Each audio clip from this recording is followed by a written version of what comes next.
Bendiciones a cada uno de ustedes, estimados hermanos en el Señor. Nuevamente estamos con ustedes compartiendo estos hermosos temas de formación. Hoy, en este día, vamos a continuar con el tema Los hermanos de Jesús, segunda parte. Recordemos que hemos estado diciendo que estos temas son bastante profundos. La iglesia le llama temas de apologética, porque hay que estudiar a profundidad, minuciosamente, la Sagrada Escritura para poder enriquecer el conocimiento, la fundamentación de cada una de nuestra fe. Sabemos que nuestra madre, la Iglesia Católica, nos enseña a que conozcamos la verdad en la Sagrada Escritura. La verdad está en la Biblia, por lo tanto, continuamos ahí y vamos a tomar ahora como base el Evangelio de San Mateo, en el capítulo 13, versículos 54 al 58. Este pasaje bíblico es uno de los que utilizan mis hermanos separados para poder criticarnos, a señalarnos, diciendo que nosotros no entendemos la Biblia, que la Biblia misma nos lo dice, que Jesús tuvo más hermanos. Pero ellos, repito, se quedan en la frase literal de lo que dice el Evangelio y no estudian a profundidad, no tratan de discernir, interpretar lo que dijimos en la clase pasada, ¿verdad? Lo que es la historicidad, lo que es el origen de las palabras, qué significaba en aquel tiempo la palabra hermanos. Y dijimos que la palabra hermanos en el idioma hebreo y el arameo, que era el que hablaba Jesucristo, nuestro Señor, la palabra hermanos abarcaba todos los parientes, toda la familia, comenzando por sobrinos, tíos, primos, ¿verdad? Abuelos. Toda esa familia, ellos le llamaban hermanos. Y para ellos era normal. Sin embargo, nosotros en nuestro tiempo, ¿verdad? Tenemos, iglesias, doctrinas diferentes a la nuestra y nos quieren embobar, nos quieren entorpecer nuestra fe, nuestra credibilidad a nuestra doctrina para engañarnos, seducirnos y llevarnos detrás de ellos. Entonces, vamos a leer lo que nos dice San Mateo en el capítulo 13, versos del 54 al 58. Lo leemos en el nombre del Padre, y del Hijo, y del Espíritu Santo. Amén. Jesús llegó a su tierra y se puso a enseñar a la gente en la sinagoga, de tal forma que todos estaban asombrados y se preguntaban: ¿de dónde ha sacado esa sabiduría y esos poderes milagrosos? ¿Acaso no es este el hijo del carpintero? Ojo, oído, aquí comencemos a leer despacio, lento, para que entendamos nosotros mejor. ¿No se llama María su madre? ¿Y no son sus hermanos Santiago, José, Simón y Judas? ¿Que no viven entre nosotros todas sus hermanas? ¿De dónde pues ha sacado todas estas cosas? Y se negaban a creer en él. Entonces Jesús les dijo: un profeta no es despreciado más que en su patria y en su casa. Y no hizo muchos milagros allí por la incredulidad de ellos. Palabra del Señor.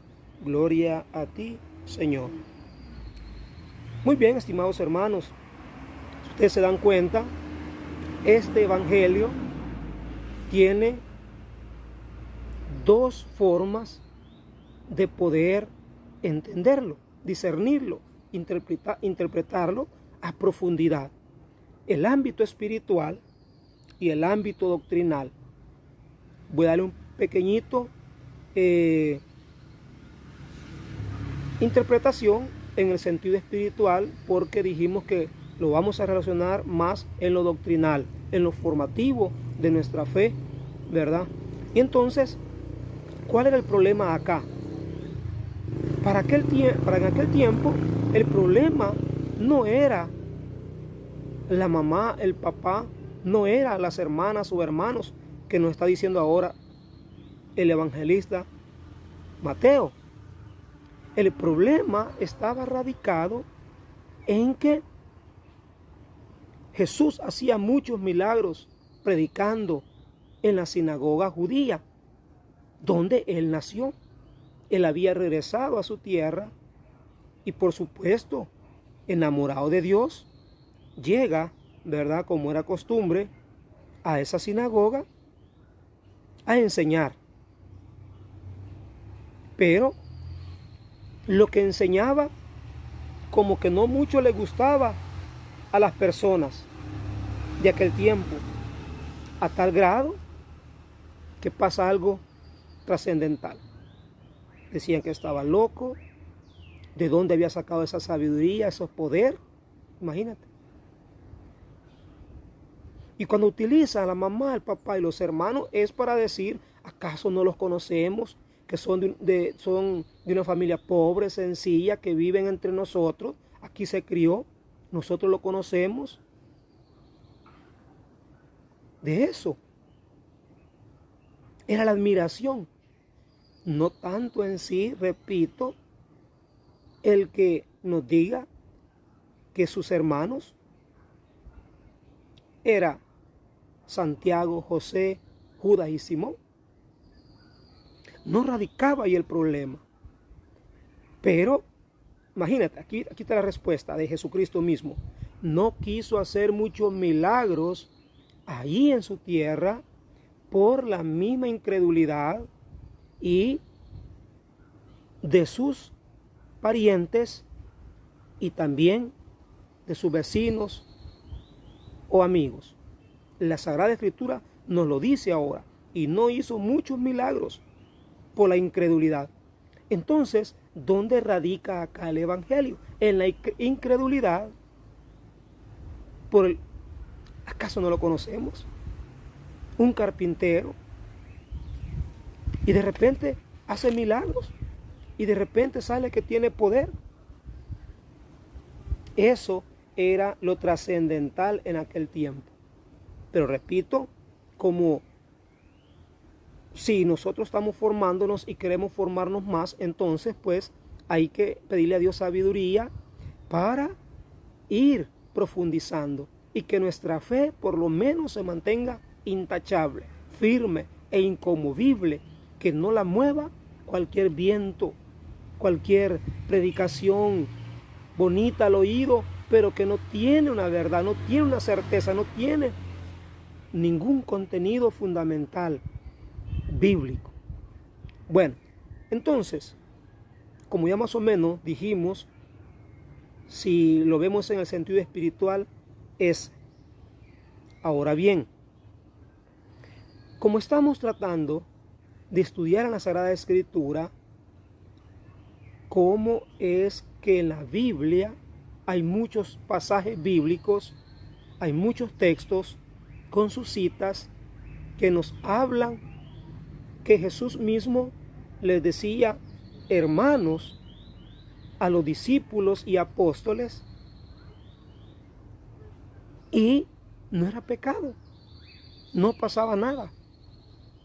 Pero esos textos a lo mejor, mis hermanos, o no lo han encontrado o no los quieren entender y aceptar porque no les ayuda para su doctrina falsa, para llevar la contienda contra nosotros los católicos, para llevar el odio, el rencor, el resentimiento, el veneno que ellos llevan dentro en contra de nuestra madre, la Iglesia Católica y Apostólica. Vamos a ver algunos pasajes bíblicos entonces, hermosos. Yo ahora tengo la Biblia que les mencioné, que es antigua, la mandé a arreglar. Está toda chancomida, como les dije, pero miren quedó más o menos, ¿verdad? Y es antigua, es más antigua que la que hoy utilizamos en la iglesia, la Biblia normal, la más barata, la sencilla, la latinoamericana. Pues bien, quiero leerles un pasaje bíblico desde la misma Biblia que nos va a hablar, por ejemplo,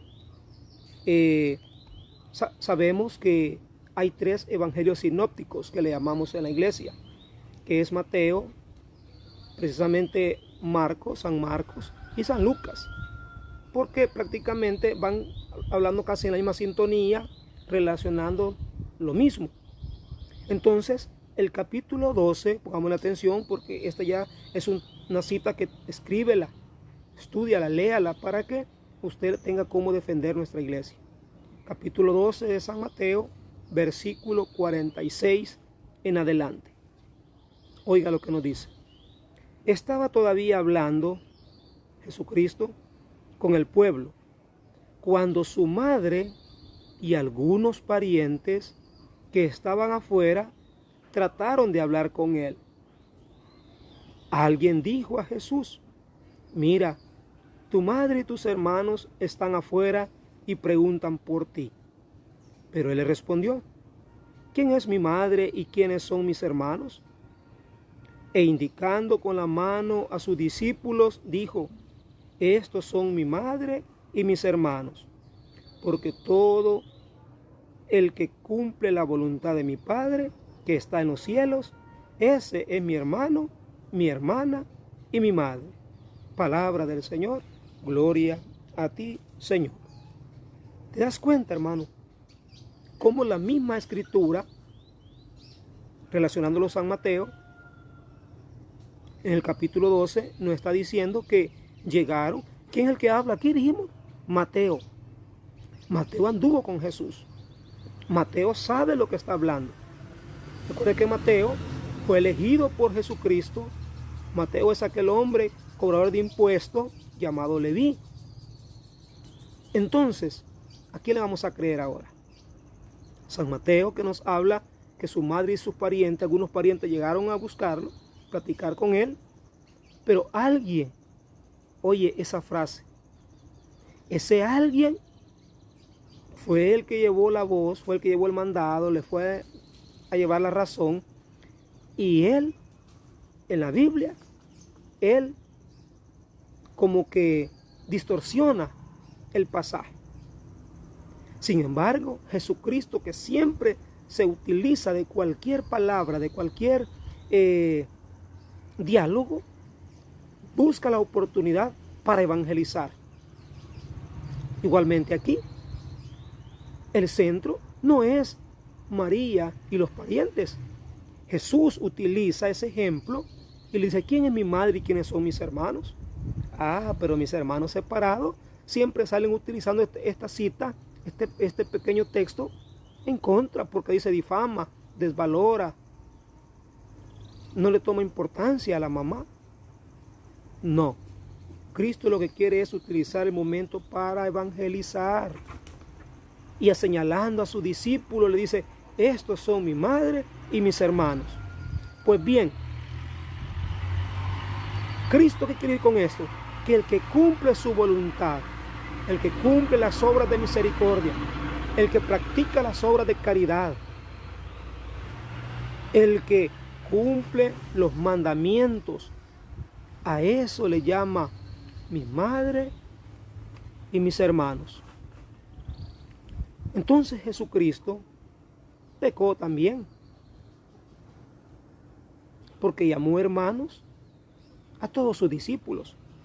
Bíblicamente lo estamos leyendo, hermano. Ponga mucha atención, en palabras simples y sencillas, pero aquí lo encontramos. Estos son mi madre y mis hermanos, porque todo el que cumple la voluntad de mi Padre que está en los cielos, ese es mi hermano, mi hermana y mi madre. Por supuesto que vamos a continuar hablando más textos, más citas, más libros de la Biblia, para que nos vayamos afianzando más, asegurando más de nuestra fe. No sé qué pueden decir ustedes con respecto a este pasaje que estoy mencionando en este momento. ¿Quién fue el que distorsiona el mensaje acá? No fue Mateo. Mateo es el que dice, cuando todavía estaba hablando con el pueblo, llegó su madre y algunos parientes que estaban afuera trataron de hablar con él. Pero como era mucha la gente, no podían, ¿verdad? Y como no podían, ¿qué pasó? Alguien lleva el mensaje, alguien lleva el recado. Ese alguien entonces ya no va a decir, ahí están tus parientes allá afuera, sino que le dice, ahí están tus hermanos. Entonces, vemos acá que la palabra hermanos, Jesús la utiliza viendo y señalando a sus discípulos. Espero que tú vayas también con tu Biblia cerca, señalándola o escribiendo en un cuaderno estos textos que son fundamentales. Mi Biblia, que tiene como aproximadamente unos 40 y 45 años, porque estaba niño yo cuando esta señora ya tenía esta Biblia. Y estamos hablando entonces que nosotros debemos de estudiar la historicidad, la historia, el origen, la lengua que hemos estado hablando del arameo y el hebreo.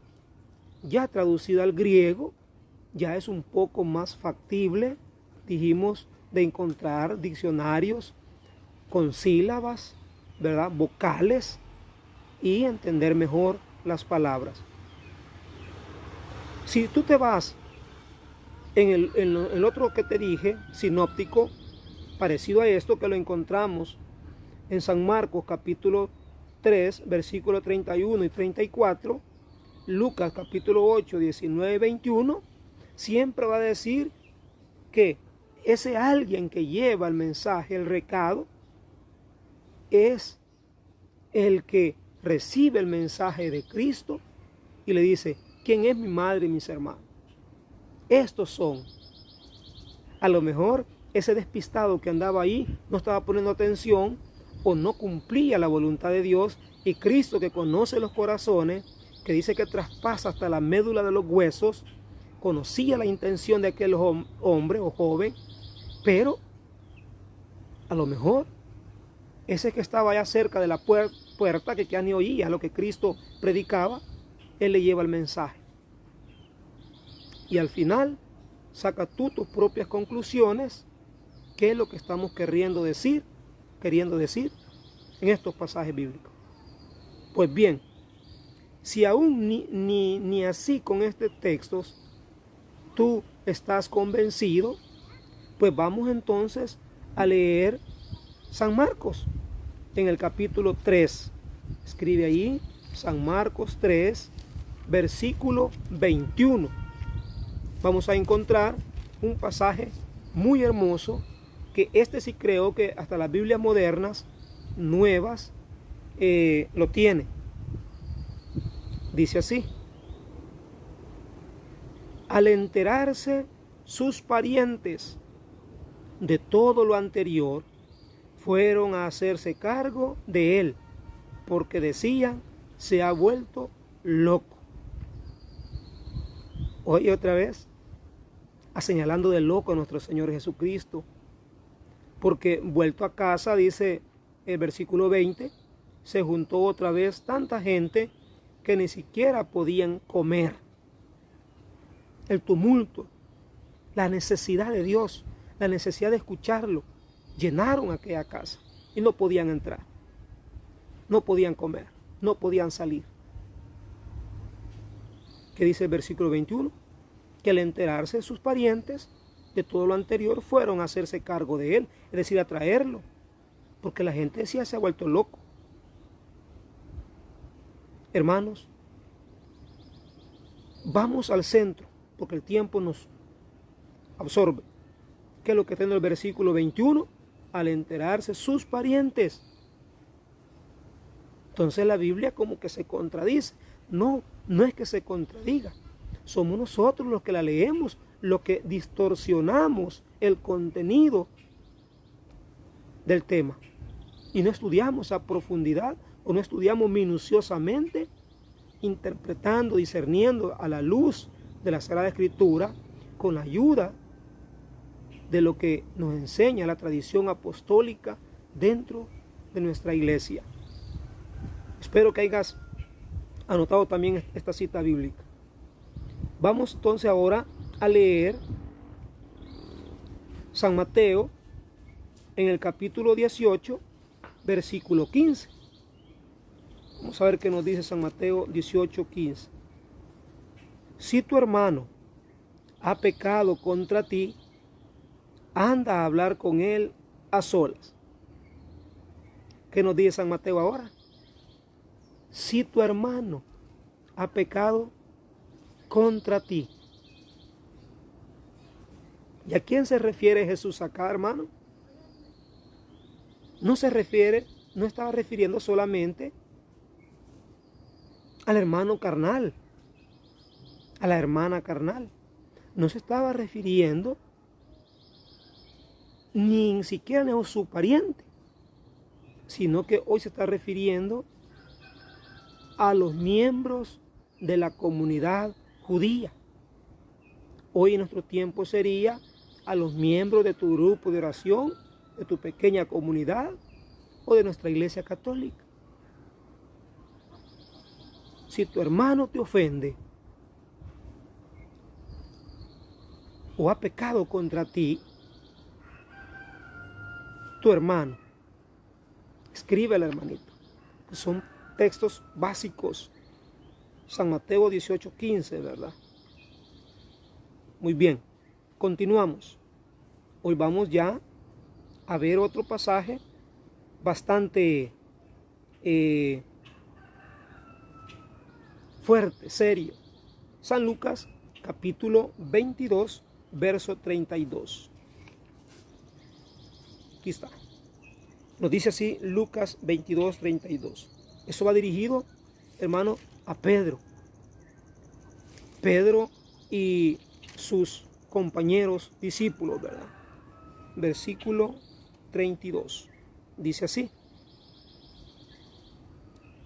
Vamos a leer desde el versículo 31 para que le encontremos el sabor, porque de todas maneras el tiempo no lo va a alcanzar, pero vamos a saberle, ¿verdad? Lo rico, lo sustancioso.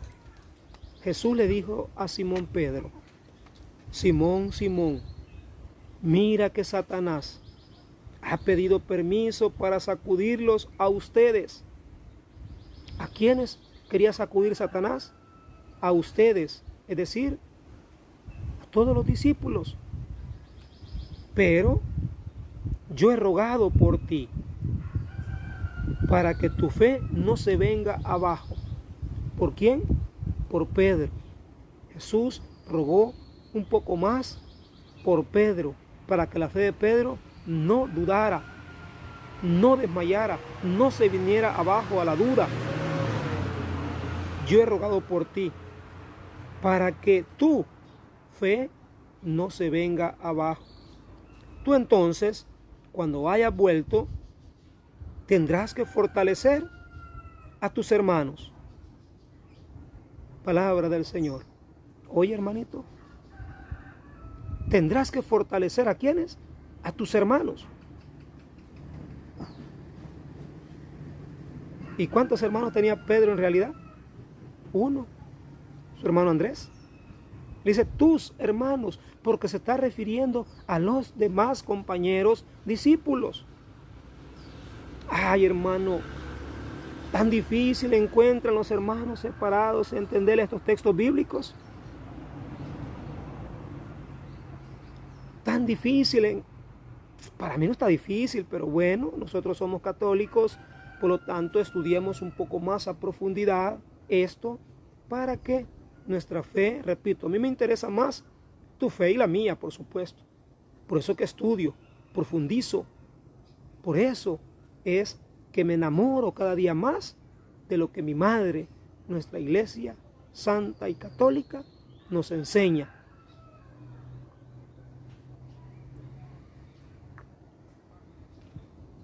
Por lo tanto, continuamos entonces, poco a poco, ¿verdad? Vamos a otro pasaje importante en la Sagrada Escritura. Ya Jesús resucitado. ¿Dónde encontramos eso? San Juan, capítulo 20, verso 17. Jesús le dice a las mujeres, especialmente a María Magdalena: anda a decirle a mis hermanos que subo donde mi Padre, que es el Padre de ustedes. ¿Ve? Anda a decirle a mis hermanos que subo donde mi Padre. Jesús acababa de resucitar, glorioso. Y María Magdalena y las demás mujeres tienen el privilegio de ser las primeras en verlo resucitado. Y María Magdalena, con su amor hacia él, se tira a abrazarlo. Y él le dice: déjame.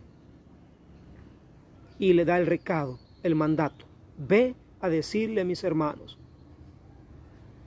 Entonces, Jesucristo mismo, estimados hermanos, está diciendo a los discípulos, a sus discípulos que tanto amó, que tanto preparó, que tanto formó, y todavía continuaba formándolos con estos pequeños pasajes, con esta pequeña misión que le da también a María Magdalena: ve a decirle a mis hermanos. Estimado hermano, espero que con estos pasajes bíblicos poco a poco yo te vaya ayudando, te vaya iluminando tu camino, tu fe. Por si todavía tienes dudas de nuestra fe católica, sigas creciendo más en fe, creyendo más en nuestra iglesia, en nuestra doctrina. El Señor te bendiga y te guarde, a ti y a tu familia. Continuaremos, ¿verdad?, en otra oportunidad, reflexionando este mismo tema para saborearlo mejor y digerir la misma Sagrada Escritura. Los mismos pasajes que hemos leído lo tiene en la Biblia evangélica Reina Valera, que es la que más ellos utilizan. Hasta la próxima.